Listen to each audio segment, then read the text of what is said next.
selamat pagi saudara-saudara. Lebih dahulu kita sebelum mendengarkan renungan firman Tuhan kita berdoa. Tuhan, terima kasih Tuhan untuk pagi hari ini Bapa. Kami bersyukur kami boleh bangun pagi dengan tubuh yang sehat. Semua oleh karena kasih Tuhan yang luar biasa.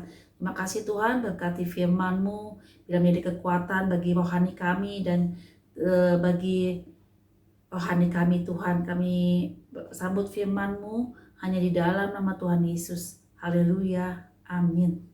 Shalom, selamat pagi saudara. Selamat bertemu kembali. Pagi hari ini saya akan membawakan renungan yang berjudul Perlindungan Tuhan itu Sempurna. Perlindungan Tuhan itu sempurna ada di dalam Mazmur 91. Hanya saya bacakan hanya ayat 1 dan kedua aja ya. Ayat 1 dan 2 dalam lindungan Allah. Jadi ayat 91 ayat 1 ya. Orang yang duduk dalam lindungan yang maha tinggi dan bermalam dalam naungan yang maha kuasa akan berkata kepada Tuhan, tempat perlindunganku dan kubu pertahananku, Allahku yang kupercayai. Ya, jadi perlindungan Tuhan itu sempurna, itu temanya. Jadi perlindungan Tuhan yang sempurna ini, saudara ya, perlindungan Tuhan yang sempurna ini ada di dalam Mazmur 91 ini, bahwa janji Tuhan bagi orang-orang yang percaya, janji perlindungan Tuhan bagi orang yang percaya. Di situ kita akan mendapatkan, di sini ada keamanan, ketenangan, kedamaian, itu semua pasti didambakan oleh setiap manusia insan di dunia ini.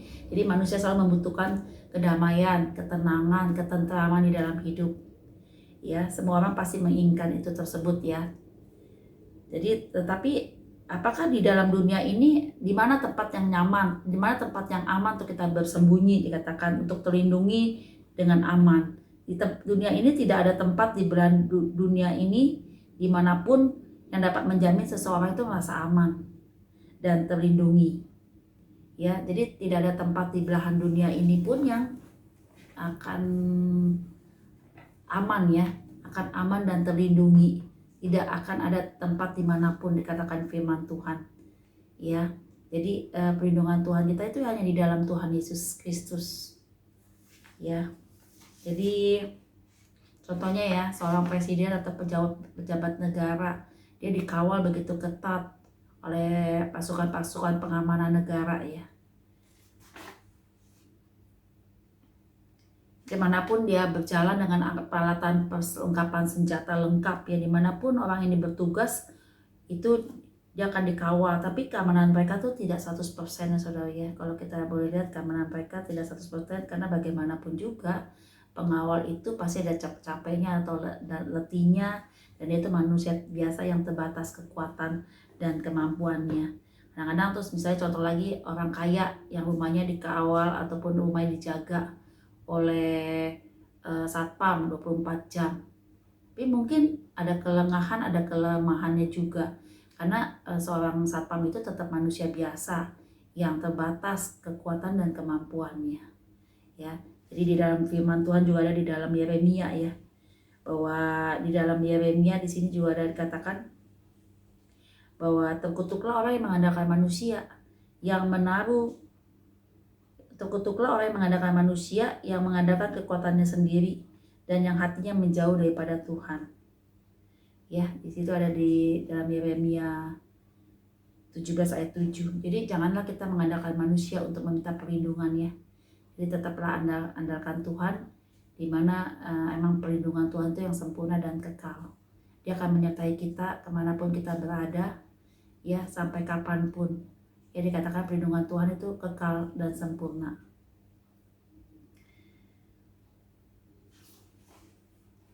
Sehingga saya hanya membawakan renungan bahwa kadang-kadang kita yang ini ya, yang tidak mau berada di dalam perlindungan Tuhan. Contohnya, kadang-kadang kita seringkali berada di luar jalurnya perlindungan Tuhan. Jadi ciri-ciri untuk kita ciri-ciri Tuhan tuh mengasihi kita itu dengan cara Tuhan menegur kita ya, menegur kita kalau kita salah, kita diluruskan jalannya, kita dibenarkan, kita ditegur oleh saudara seiman atau gembala kita. Maka kita mempunyai hati yang mau dibentuk, mau diproses, istilahnya tidak mengeraskan hati. Karena Tuhan mengasihi orang-orang yang dikasihinya, Tuhan mengasihi dengan cara menegur. Jadi dengan cara menegur, mungkin teguran itu sakit bagi kita nggak enak kalau ditegur, dinasihatin nggak enak, rasanya tuh kita ingin merontak, tidak sesuai dengan kemauan kita. Tapi itulah cara Tuhan untuk cara Tuhan menyatakan kasihnya kepada kita, untuk kita boleh terus ada di dalam perlindungan Tuhan, untuk terus ada di jalurnya Tuhan. Itu dengan cara Tuhan menegur. Dan Tuhan bisa pakai siapapun orang juga yang terdekat dengan kita, bahkan yang kita kenal ataupun tidak kenal, untuk menegur kita. Itu salah satu cara Tuhan membuktikan kasihnya kepada kita, itu dengan menegur kita, supaya kita kembali kepada Tuhan dan supaya kita ada di jalur perlindungan Tuhan. Jadi jangan pernah kita mengeraskan hati kita ya saudara ya, untuk kita keluar daripada keluar dari kasihnya Tuhan ya. Jadi Tuhan menginginkan selalu kita mempunyai hati yang bersih. Tuhan tidak mau hati kita kotor dan hati kita dikotori dengan hal-hal yang tidak baik ya. Tuhan senantiasa mau kita senantiasa menjaga hati kita, makanya jagalah hati kita ya. Dikatakan di dalam Amsal juga ada, jagalah hati kita dari segala kewaspadaannya, karena dari situlah terpancar kehidupan. Ya, jadi Tuhan tuh mau supaya kita tetap mempunyai hati yang bersih. Ya, Tuhan mengasihi kita tuh dengan cara dia akan menegur orang-orang yang dikasihinya. Jadi katakan ada di dalam firman Tuhan, katakan barang siapa kukasihi dia kutegur dan kuhajar. Tapi seringkali manusianya nggak mau dihajar, nggak mau ditegur. Ya, ngerasa tuh nggak enak, sakit gitu ya, karena kedagingan yang kita harus korbankan, kedagingan kita. Ya. Tetapi itu cara Tuhan untuk melindungi kita. Sebenarnya Tuhan itu ingin melindungi kita ya, sebagai orang percaya, karena itu janji firman-Nya tuh bagi orang percaya, dia akan melindungi kita, menjaga dan memberikan jalan keluar pada saat kita mempunyai masalah pergumulan. Meskipun di dunia ini Tuhan tidak berjanji kita akan berjalan mulus gitu ya. Pasti di dalam kehidupan kita mengalami namanya pergumulan, tantangan, masalah, itu pasti kita hadapin ya, karena manusia tidak pernah luput dari masalah. Ya, kalau kita ditegur itu adalah bentuk karena kita dikasihi Tuhan ya. Jadi jangan mengeraskan hati pada saat kita ditegur, jangan kita bebal dan memiliki hati yang tidak mau ditegur, sehingga kita nantinya akan ditinggalkan Tuhan ya. Jangan sampai kita ditinggalkan Tuhan ya saudara ya. Makanya setiap pagi bangunlah mesbah, pada saat kita sebelum beraktivitas bersama istri atau suami, anak-anak kita, bangunlah mesbah, karena itu salah satu mengundang kuasa Tuhan untuk Tuhan membentengi kita, melindungi kita ya.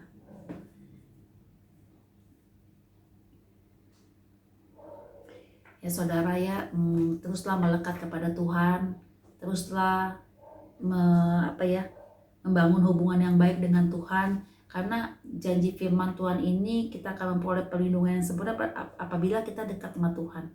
Jadi apabila kita dekat, mempunyai hubungan yang baik dengan Tuhan, dan apabila kita mau tetap ada di jalur Tuhan ya saudara ya.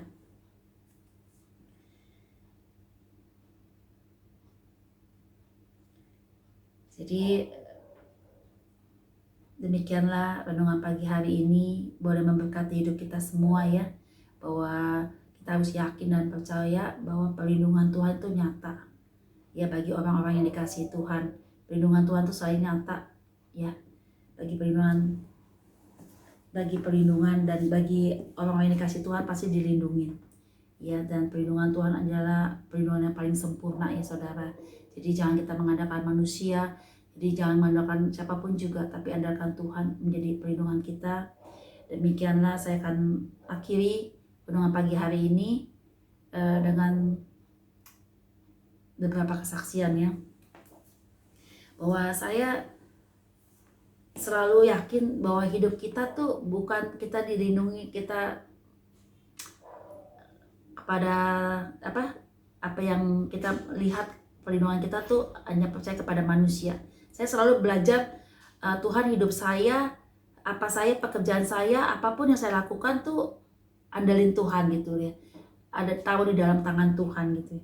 Jadi saya bersyukur bahwa hari-hari saya banyak dulu mengalami namanya masalah di jalan ya, yang saya sering saksikan bahwa begitu banyak masalah di perjalanan, Kalau anak buah tuh kirim-kirim barang, suka bawa uang cash, uang tunai, berada di jalur yang rawan, ya, jalur yang rawan. Tahu Tuhan melindungi, ya, melindungi apa yang mereka bawa. Dan baru terakhir kemarin malam, saya kaget jam 1 pagi anak buah belum pulang, ya, anak buah belum pulang. Jadi 3 mobil itu belum pulang. Terus dia telepon saya jam 1 malam, saudara, ya, telepon katanya, Bu, Ci katanya, ini mobil bannya kempes di BKT itu kan daerah rawan nih, saudara, ya, dari arah Cilincing, dari Marunda itu, atau pengambil barang dari Marunda mau arah pulang ke Bekasi, lewatin namanya Rorotan, Tanjung Priuk, Marunda, itu daerah-daerah rawan, apalagi jam 1 malam. Pada saat dia telepon saya belum tidur, ya, saya kaget, saya langsung berdoa sama suami saya, Fencong. Saya bilang, Tuhan lindungi anak buah saya. Saya bilang, pegawai saya, supir saya, tolong Tuhan lindungin, Tuhan selamatkan, Tuhan jauhkan dari orang-orang jahat. Karena supir saya, kadang saya udah ketakutan, aduh Ci gimana nih Ci, rawan daerahnya, takut nih. Saya bilang, tenang ya, saya mau berdoa, saya berdoa buat kamu, saya bilang gitu, ya. Saya selalu menekankan bahwa kuasa doa itu dahsyat apabila dinaikkan dengan sungguh-sungguh dan percaya.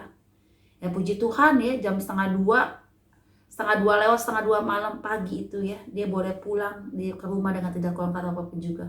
Padahal dia bawa uang setoran, ya, saudara, ya. Ya, saya selalu cuma berserah, tolong Tuhan, tolong. Begitu dia kasih tahu, Ci katanya mobil ban bocor gitu. Terus saya langsung berdoa, Tuhan lindungin. Saya tahu di situ daerah rawan, ya. Puji Tuhan, semuanya dalam keadaan baik, ya. Dan terakhir juga saya mau bersaksi buat, sebenarnya ini kesaksian anak saya, ya, Irin, tetapi mungkin dia nggak mau bersaksi. Saya hanya menyaksikan singkat, saudara, ya. Waktu dia selesai koas pada bulan Oktober atau November, saya lupa, ya. Dia selesaikan koas itu, terus dia bilang cuma sekitar beda 3 minggu atau 1 bulan sebelumnya, setelah dia lulus bulan November, dia katakan, Ma pengen liburan, pengen jalan-jalan katanya, boleh nggak? Saya bilang, ya boleh. Ya udah, terserah mau jalan-jalan kemana.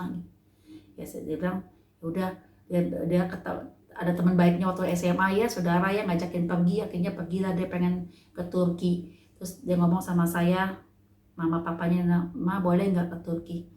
Terus kita berdoa ya. Saya bilang, ya udah, kalau Tuhan kehendak Tuhan jadi.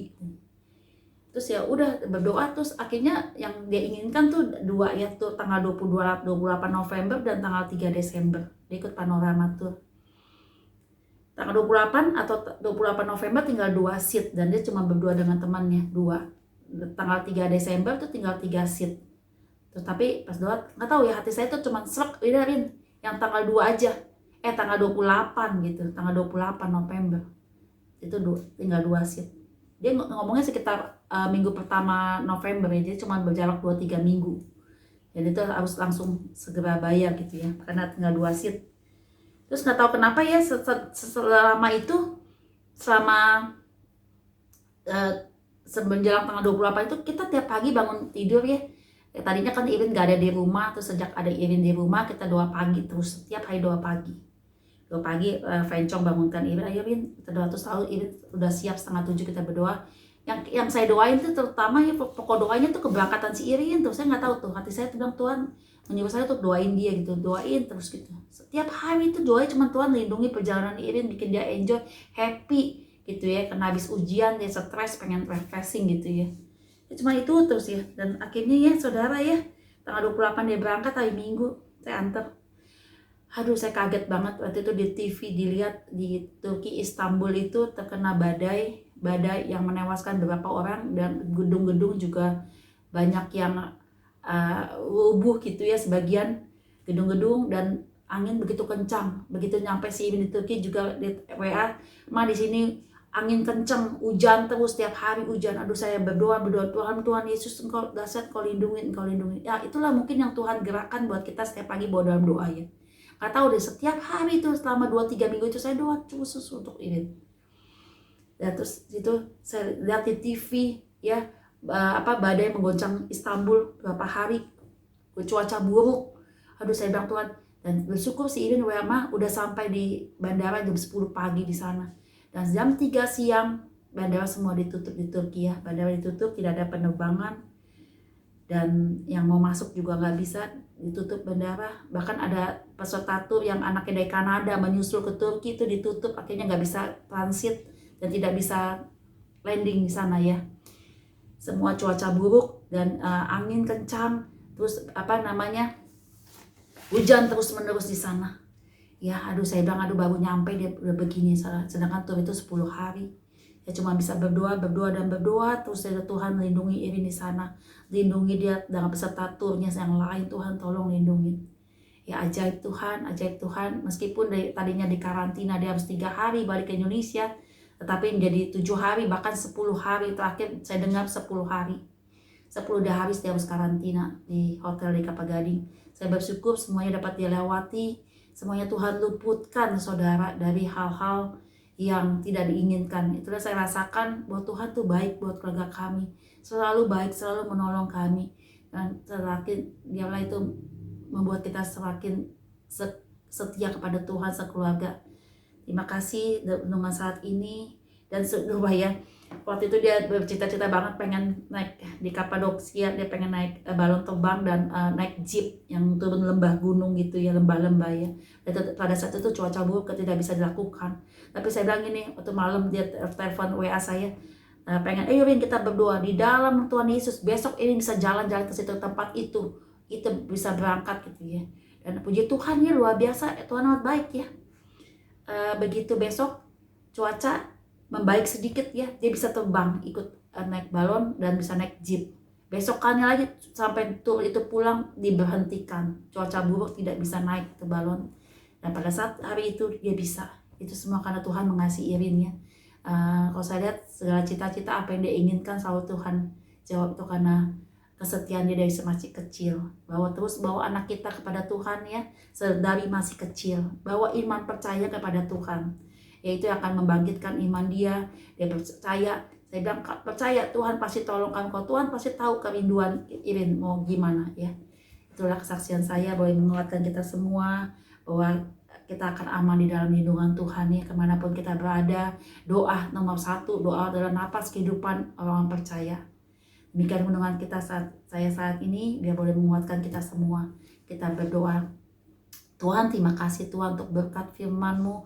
Engkau luar biasa, Engkau baik amat sangat di dalam hidup kami Tuhan.